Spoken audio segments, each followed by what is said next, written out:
کیا آپ جانتے ہیں کہ ایک ایسا عمل جو میرا خالق بھی کرتا ہے، جس کو درود پاک کہا جاتا ہے؟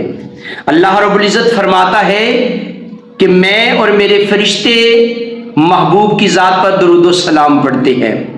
ایمان والو، تم بھی میرے نبی کی ذات پر درود و سلام پڑھا کرو۔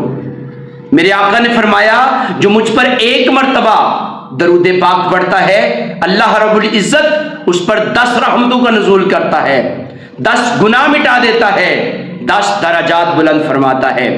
درود پڑھنے سے اللہ برکتیں کیسی دیتا ہے کہ درود پڑھنے والے کا دل پاک ہو جاتا ہے، درود پڑھنے والے کی دعائیں رب کائنات اپنی بارگاہ میں قبول کر لیتا ہے، اور درود پڑھنے سے قبر منور ہو جاتی ہے۔